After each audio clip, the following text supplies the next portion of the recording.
Today, we are diving into the incredible story of the Louvre's most daring thefts. We're going to look at how a shockingly simple grab-and-go in 1911 accidentally created a global icon. And then we'll jump a century forward to see how a high-tech, lightning-fast raid completely rewrote the rules for museum security. But hey, before we get into all that, if you enjoy these deep dives, please take just a second to subscribe to the channel, ring that notification bell, give this explainer a like, and drop a comment below. It truly makes a huge difference and helps us out a ton. All right, so here's our game plan. First up, we'll unpack why the Louvre is both a fortress and, well, a giant target.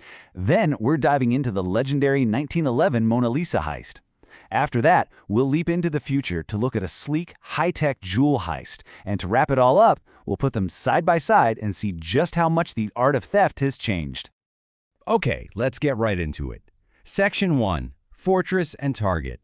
This really gets to the heart of the paradox that defines the Louvre. You know, this quote just nails it. The Louvre isn't just a museum, right? It's way more than that. It's like the world's trophy case, holding centuries of our shared memory and creativity. And that very importance, that prestige, well, that's what puts a giant bullseye on its back. So here's the fundamental problem the Louvre has to wrestle with every single day. On one side, its entire mission is to be open to the public, to share art with the world. But on the other side, every open door, every visitor is a potential security risk.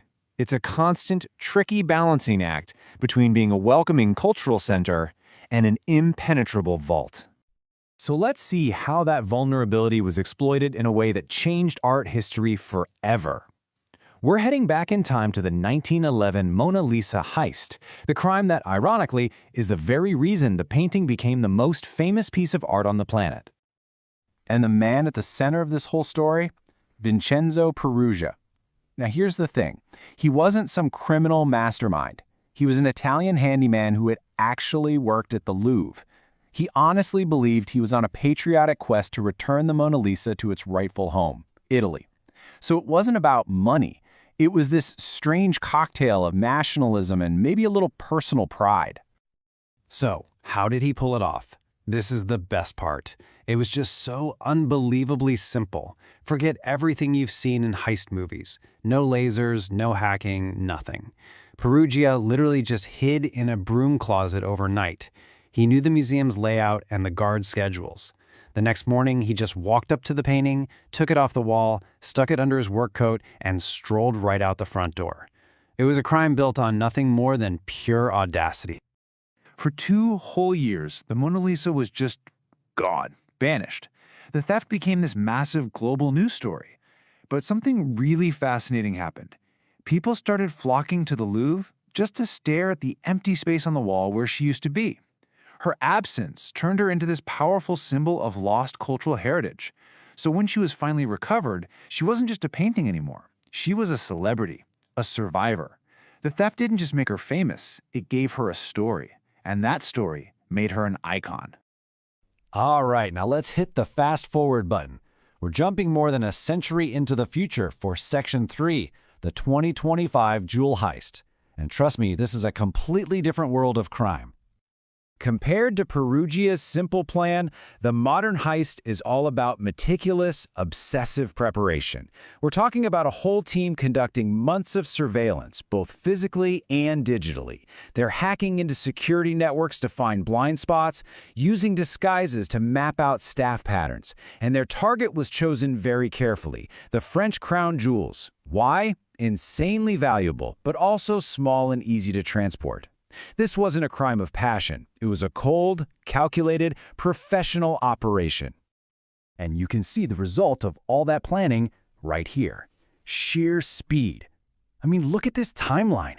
The entire operation, from the moment they get in to the moment they escape, is over in less than 5 minutes. 5 minutes! At 4:58 a.m., they're in. By 5:01, they've used specialized tools to pop open the cases without tripping a single alarm. And just 2 minutes later, at 5:03, they vanished into the city on motorcycles. It's military-grade precision. So that brings us to our final section, the evolving art of theft. Let's really break down what these two completely different heists teach us about crime and security. When you put them side by side like this, the contrast is just staggering. In 1911, you have one guy, a lone wolf, with a passionate, if misguided, motive. His only tech was his own two hands. Now look at 2025. A coordinated team of specialists, motivated by pure profit, using hacking and advanced tools. The evolution is clear. We've gone from a crime of passion and opportunity to a crime of cold, calculated precision. But even with a century of change, some core truths haven't budged an inch. The biggest vulnerability is still human. The insider threat, just as dangerous today as it was in 1911. And criminals are still brilliant at exploiting our predictable human routines. And of course, there's that bizarre twist. Stealing an artwork still makes it more famous and more valuable. Technology evolves, but human nature, not so much. And of course, as the crimes get smarter, so do the defenses. It's a never-ending arms race. After the Mona Lisa was stolen, the fix was simple: put things behind glass and hire more guards. By the 90s, it was all about CCTV cameras and access cards. But after an attack like the 2025 heist, security has to level up again. We're talking multiple layers of defense, AI monitoring, biometrics, and circling right back to the human element, training staff to spot what the computers can't. So this leaves us with a really fascinating question to think about. The Mona Lisa is a masterpiece, for sure. But it was the story of its theft that launched it into the stratosphere. So if a crime is what makes an artwork a legend, what does that say about us? What are we truly valuing? Is it the quiet genius of the art itself, or the loud, dramatic story that gets attached to it? Thanks for watching. Please don't forget to subscribe, turn on the notification bell, like, and leave a comment to support the channel.